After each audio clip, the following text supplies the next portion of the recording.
इस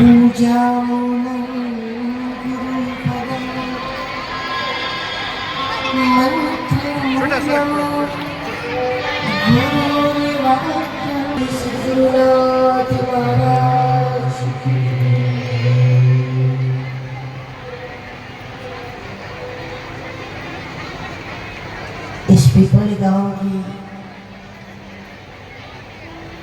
धन्य धरा को, इस तीर्थ को अपनी वाणी के द्वारा, सत्संग के द्वारा और महादेव की कथा के द्वारा इस तीर्थ को महातीर्थ बनाने वाले पूज्यपाद महाराज श्री के श्री चरणों में नमन। जिनकी संकल्प सिद्धि के प्रसाद के रूप में ये दिव्य भव्य जो दर्शन हम सब कर रहे हैं, ऐसे स्वामी गोवत्स बाल योगी पूज्यपाद श्री वेंकटेश स्वामी जी के श्री चरणों में नमन। सभी संत विभूतियों के श्री चरणों में नमन और आप सबकी धर्मनिष्ठा का धन्यवाद। व्यासपीठ से जब महारस बह रहा हो और वो भी गुरुजनों के श्रीमुख से, उसके बाद कुछ कहने को बचता ही नहीं है। और कथा के बाद कुछ कहने को बच गया तो समझो वो कथा हुई ही नहीं, कुछ बचता ही नहीं कहने को।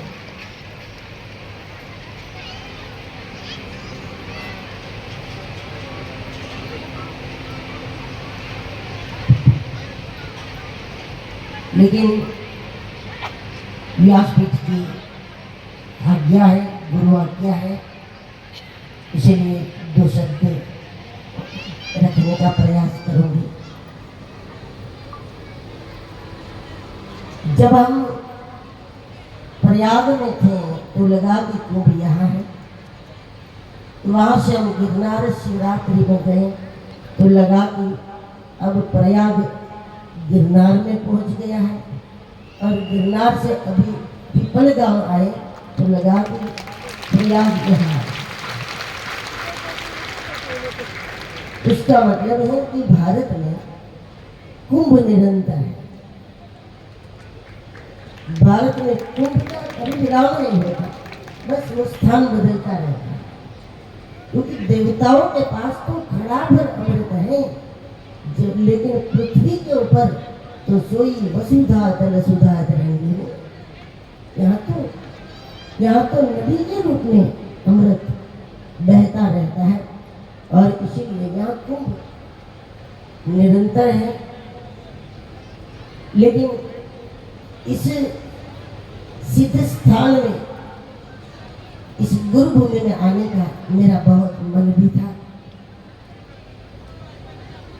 क्योंकि शिवत्व की पहचान ही तब होती है जब सदगुरु के द्वारा प्राप्त दृष्टि से कोई शिव पुराण को देखे, और शिव पुराण से प्राप्त दृष्टि से आप दुनिया को देखो तो शिव के अलावा कुछ होता ही नहीं। लेकिन शिवत्व की पहचान गुरुवाणी से होती है,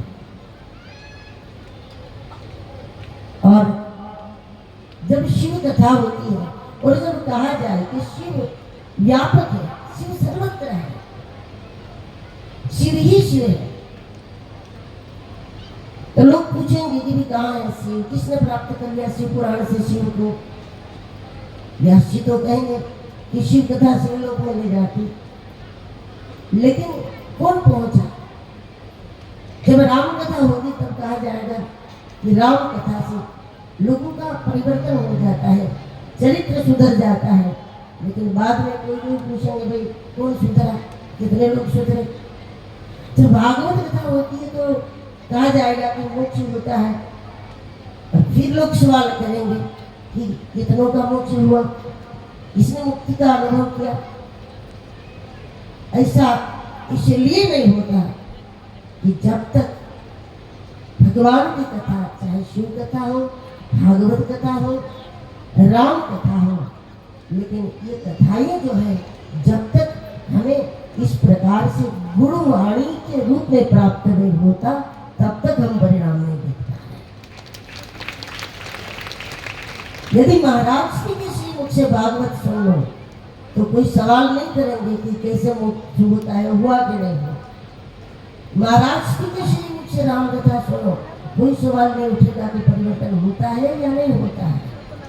जब महाराज जी के श्री मुख से शिव कथा सुनो तब ये सवाल नहीं उठेगा कि शिवत्व का दर्शन होता है कि नहीं, शिवत्व की प्राप्ति होती है या नहीं होती है। इस सवाल ही नहीं उठेगा जब शास्त्र हमें गुरुवाणी के रूप में प्राप्त हो। कथा सुनाने वाले शास्त्रज्ञ भी हो और कथा सुनाने वाले तत्वज्ञ भी हो। जब इस प्रकार की कथा होती है तो ये सनातन बीज के रूप में स्थापित हो जाता है। कोई लाख प्रयास करे, ये कथा बिना परिणाम दिए रह नहीं सकती। लेकिन जब तक कथा सुनाने वाले शास्त्रज्ञ और तत्वज्ञ न हो तब तक कोई करोड़ प्रयास भी कर ले, इसका परिणाम वो प्राप्त नहीं कर सकता। लेकिन जब गुरुवाणी में हमें प्राप्त होता है तो ये निश्चित रूप से परिणाम देता है। मुझे शिवपुराण के दर्शन में जो छोटी सी बात, छोटा सा दर्शन गुरु महाराज ने कराया, वो मैं महाराज श्री के सानिध्य में रखना चाहूंगी कि शिवपुराण के दर्शन से हमको ऐसा लगा महाराज जी कि भगवान शिव का सौम्य रूप जो है, भगवान शिव का सौम्य स्वरूप जो सद्गुरु है, जब तक हम उनके चरणों में दासों हम नहीं होते तब तक हम शिवो हम कभी नहीं हो सकते। क्योंकि शिवपुराण में शंकर शब्द सौम्य शिव के लिए गोस्वामी तुलसीदास ने भी गुरु शंकर रूपिणों,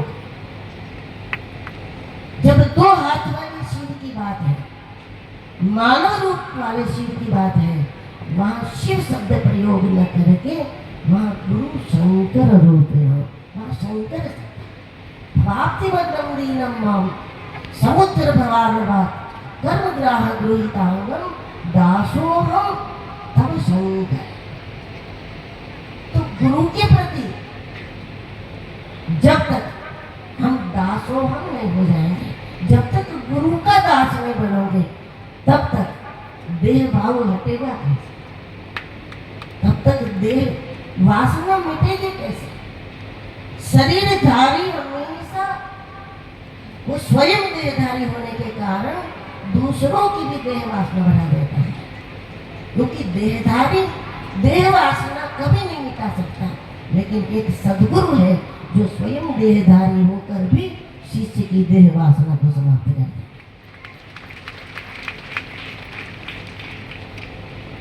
और इसलिए गुरु के लिए शब्द है, जब शिव की चरित्र कथा आती है, अभी जो महाराज जी सुना रहे, जब चरित्र कथा आती है तो वहां शिवपुराण में भी शांत रे परमाम कथा, क्योंकि चरित्र है, शिव विवाह करेंगे, ये सारी जो कथाएं हैं, तो वहां पर क्योंकि चरित्र तो मनुष्य रूप का होता है, तो वहां पर शंकर शब्द प्रयोग होता है। गुरु शंकर रूपिणों, भगवान शिव का वास जहाँ होता है वहाँ देह को जलाया जाता है, लेकिन सदगुरु शंकर का वास जहाँ है वहाँ तो देह वासना को जलाया। अब शिव संसार में रहते, संसार तो एक जगह पर होगा, लेकिन सदगुरु तो जहाँ भी बैठ जाए वहाँ पर वो संसार ही है, लेकिन वो देह को जलाने वाला संसार नहीं, देह वासना को। हमारे गुरु महाराज बात बता रहे थे, हम संस्थान में रहे 9-10 साल और इस संतों के द्वारा सुनने को भी मिलता है कि शिव संसार में रहते हैं, शिव का निवास वहां होता है। तो गुरु महाराज ने एक बात बताई कि क्यों शिव संसार में रहते हैं।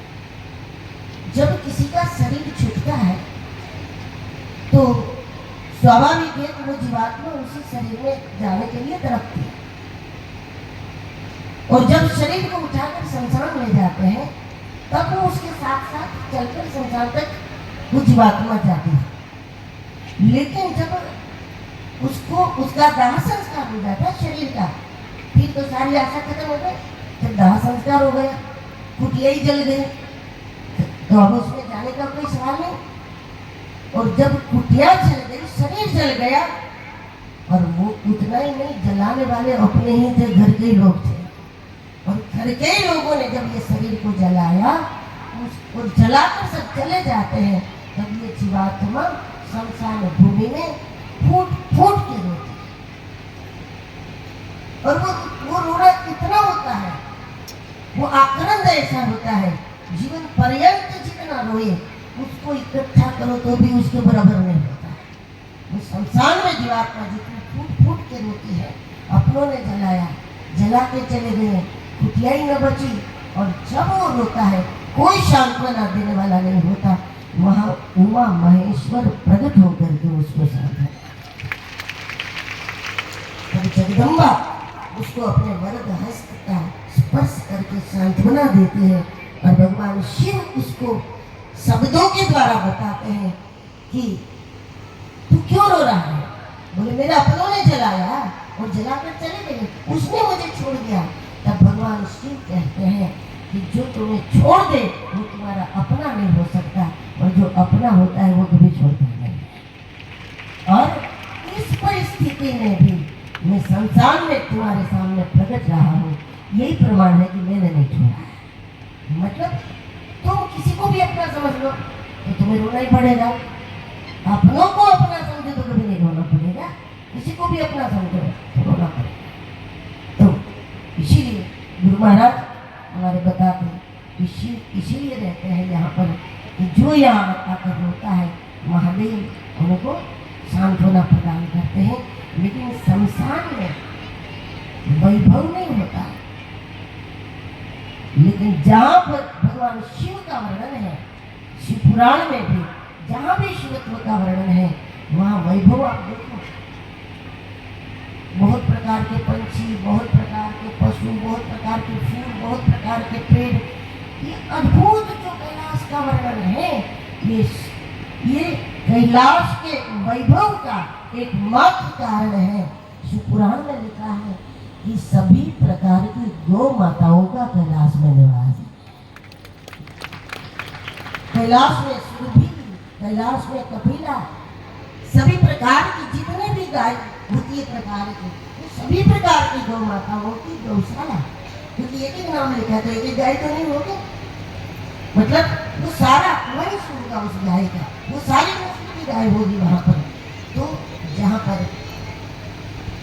गौ माता है, यही कैलाश की समृद्धि का राज है। शिव भक्त कभी गरीब नहीं होता, ये भी यही कारण है कि आप शिवालय में जाओ तो पहले नंदी महाराज की पूजा करनी पड़ेगी।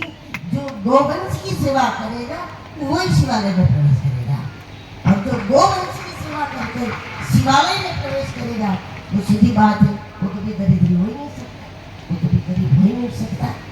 तो ऐसी अद्भुत महागाथा है, जहाँ भी शिवत्व आ जाता है वहाँ महाशब्द आ जाता है। जैसे रास रास होता है, जिस दिन महादेव आ जाए तो रास अखंड हो जाता है। तो महा का मतलब एक स्थिति का निरंतर हो जाना हो जाता है, एक स्थिति निरंतर आनंद अखंड हो गया तो महा लग गया। लेकिन आज हमारे पूज्य पाद वेंकटेश स्वामी जी का ये जो तीर्थ है, ये महातीर्थ बन गया है।